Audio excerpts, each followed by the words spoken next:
Eu vou conversar com Natasha Karenina, que é graduada em Direito pela Universidade Federal do Piauí e mestra em Direito e Relações Internacionais pela Universidade Federal de Santa Catarina. Tudo bem, Natasha? Bom, obrigada pela apresentação. Você faz parte, é assessora técnica do coletivo Antônia Flor e da comunidade da Avenida Boa Esperança. É aquela do bairro São Joaquim, né? Exatamente. O que te atraiu para esse trabalho com a comunidade? O que me atraiu foi entender justamente que o trabalho com o direito, ou o trabalho a partir do direito, ele não se esgota simplesmente na advocacia. Nesse sentido, é importante entender que, é claro, existem demandas que são resolvidas judicialmente, mas que existem questões que, além do recorte judicial, é preciso que haja um trabalho social, político, um trabalho técnico com a comunidade. Em termos práticos, o que a Antônia Flor faz? Então, o coletivo Antônia Flor, ele faz esse trabalho de assessoria técnica, ou seja, é um trabalho, estudo do direito, não simplesmente a partir da advocacia, mas também com outros elementos que possam ajudar a comunidade a enfrentar aquele problema. Por exemplo, no caso da Avenida dos Atingidos pelo programa Lagoas do Norte, na Avenida Boa Esperança, que é o caso do bairro São Joaquim, como você mencionou. Existem intervenções judiciais que têm sido feitas a partir dos advogados, só que a comunidade ela também tem entendido que os conflitos eles têm outras implicações políticas, econômicas, questões de educação, questões de segurança. Então, o que esse coletivo tem feito em relação a essas demandas é pensá-las de uma forma mais ampla, coloquemos assim, para oferecer à comunidade tanto a proteção jurídica, quando precisa de um advogado, mas que consiga oferecer também aquela proteção técnica. Uma das coisas que a gente vivencia são duas situações extremas aqui no Brasil. Uma é a juventude se envolvendo em crimes e outra é a morte de jovens negros pobres. Como é que você tem trabalhado ou pensa essa situação? Certo. Quanto à primeira face dessa moeda, coloquemos assim, como você apresenta, a gente tem, de fato, essa visibilidade de crimes cometidos por jovens e aí, tanto crianças e adolescentes, a partir daquela diferenciação estabelecida pelo ECA de que as crianças têm até 12 anos e que os adolescentes eles têm a partir de 12 até os 18 e até jovens, né? E considerando o conceito da própria ONU de que a juventude ela inicia, ou que a juventude ela vai dos 18 anos até os 29. Então a gente tem, de fato, muitos crimes cometidos por pessoas jovens. Só que o que se percebe por meio dos estudos, especialmente do âmbito da sociologia e da criminologia, são que as condutas criminosas elas são cometidas por várias pessoas e por todas as pessoas, inclusive, de que o crime ele não é algo próprio da juventude, coloquemos assim, mas de que existem várias pessoas que cometem crimes, mas faixas etárias. Isso, mas que tem uma visibilidade maior para a questão da juventude. Então a juventude hoje, ela infelizmente se implica ou pode ser considerada uma categoria de vulneráveis, assim como a gente tem que as mulheres, as populações indígenas, os quilombolas, então a juventude também está nessa parcela de vulnerabilidade, seja por uma questão de violência ou mesmo por questões voltadas, inclusive, para educação e desemprego, considerando que o desemprego também atinge potencialmente de forma muito violenta e muito grande, muito forte, né, os próprios jovens, seja no Brasil ou no nosso continente de forma geral. Quais são os dados que você tem? Você já tem dados daqui, do Piauí? Então, infelizmente, os dados, tanto do Piauí quanto do Brasil, eles acompanham uma tendência mundial de punição ou de punição de seletividade de pessoas não brancas. Aqui no Brasil, especificamente de pessoas negras.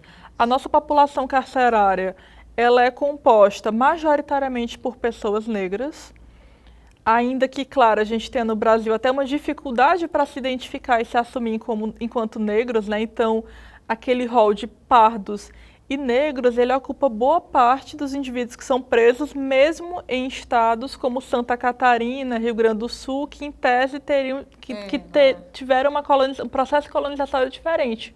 Mas mesmo lá os negros são mais punidos, chegando a 60% da população carcerária. Dentre esse grupo de pessoas presas, a maioria delas ainda é de homens, mas se tem um encarceramento feminino, negro, feminino, em curso e que cada vez mais tem aumentado.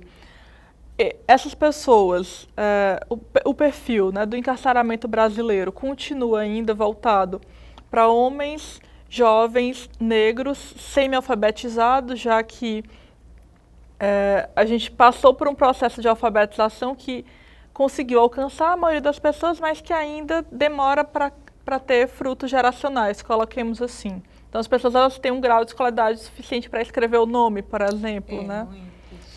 E um outro ponto que se percebe são os crimes que são cometidos e que têm levado a esses processos de encarceramento.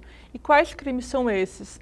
Muitas vezes se pensa que a maioria das pessoas elas estão presas porque são estupradores ou porque são assassinos, mas o perfil de jovens e de adultos presos hoje é voltado para o tráfico de drogas, para roubo e para furto. Ou seja, crimes que até envolvem violência no caso do roubo, mas com o elemento patrimonial ele se destaca.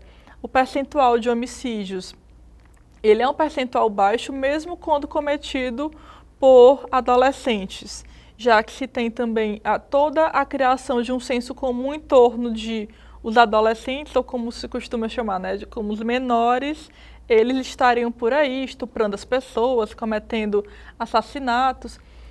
E o que se percebe pelos dados, né, especialmente do mapa da violência de 2015, é que esse não é o perfil que compõe o encarceramento. E não só isso, né, mas esse processo de identificação de uma parcela da população que tem sido a parcela pobre, a parcela negra e a parcela jovem, ela de muitas formas invisibiliza outros crimes que têm sido cometidos e que moralmente, coloquemos assim, apresentam uma ofensa muito maior à vida em sociedade, como são os crimes ditos de colarinho branco, aquela expressão que foi cunhada ali nos anos 90, anos 2000. Crime organizado. Sim, ou mesmo crime organizado que tem um impacto não apenas na vida das pessoas, mas que tem um impacto na nossa própria economia e que tem tido uma punibilidade muito menor, coloquemos assim.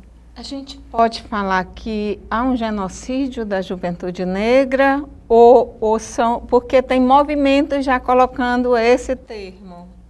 Sim, infelizmente a gente pode falar de processos de juventude negra em curso, tanto no Brasil quanto no nosso continente inteiro. Recentemente, nos Estados Unidos, uma série de processos e mobilizações aconteceram tanto em cidades menores como em cidades maiores para mostrar a insatisfação das pessoas em relação à ação da polícia que criminalizava, ou seja, que imputava condutas penais, né, criminosas a pessoas negras simplesmente pelo fato de sê-las.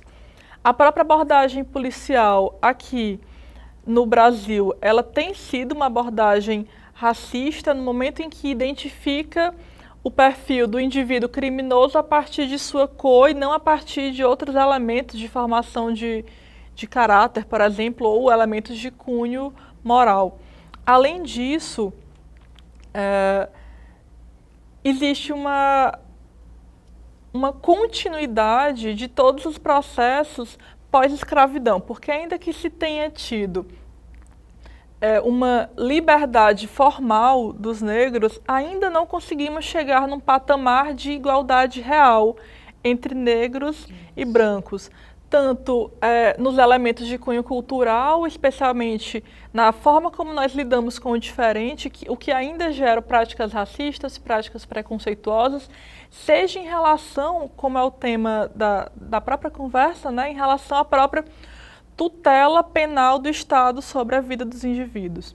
Então, o que tem acontecido é que as chacinas no Brasil inteiro, nos Estados Unidos e em outros países, elas se repetem E o alvo das chacinas são sempre, não coincidentemente, jovens negros. Recentemente em São Paulo, há pouco mais de 2 semanas, pouco menos de 2 semanas, 5 jovens foram assassinados sem que houvesse nenhum tipo de denúncia contra eles, sem que houvesse nenhum tipo de investigação posterior ou anterior. E mesmo que houvesse algum tipo de investigação, as leis brasileiras, especialmente a Constituição, proíbem que haja o extermínio, coloquemos assim.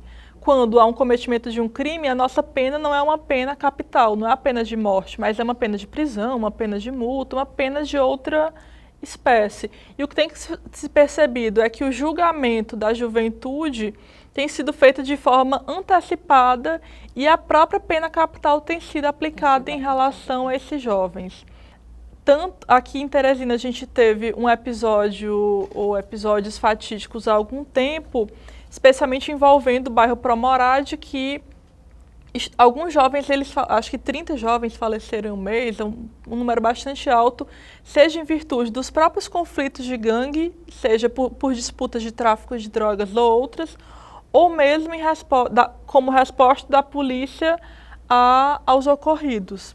É preciso que a gente consiga entender a própria importância das políticas públicas. O Brasil ele tem aprovado nos últimos anos vários planos nacionais de direitos humanos, justamente para orientar as políticas, seja voltadas para a segurança ou voltadas para as questões atinentes à própria juventude negra. Coloquemos assim, é importante que se pense, por exemplo, e por meio das políticas públicas, mecanismos de saúde para a população branca, mas também para a população negra, considerando que a população negra ela tem doenças diferentes em relação à população branca, né? Seja doenças relacionadas à produção de hormônios ou não. É importante também que se consiga pensar, por meio das políticas públicas, uma educação para a paz, uma educação para a tolerância, em que a gente consiga, desde criança, trabalhar com questões de democracia, com questões de direito, com questões de cultura e afastar cada vez mais essa cultura do racismo, essa cultura da violência. E é preciso também que a gente comece a pensar as nossas instituições de forma democrática.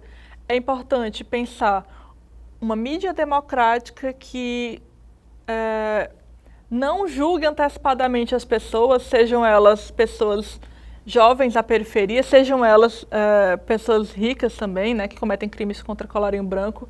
É preciso que a gente consiga democratizar a nossa educação, é preciso que a gente consiga, de fato, pensar em políticas que tirem os direitos das leis, coloquemos assim, né, muitas vezes tão distantes, e consigam dar materialidade, que consigam dar a própria vazão prática que o direito precisa para ser garantido para todos e para todas. Chegamos ao final de nosso programa. Agradeço a você que nos assiste. Agradeço a Berlúcia Verlane pelo meu cabelo e maquiagem. Agradeço também a loja Harerama que está me vestindo. Acesse nossa página no YouTube e no Facebook. Todo domingo eu e Leide Souza estamos na Rádio Antares AM 800 de 8 a 9 da manhã. Até o próximo Sob Outro Olhar.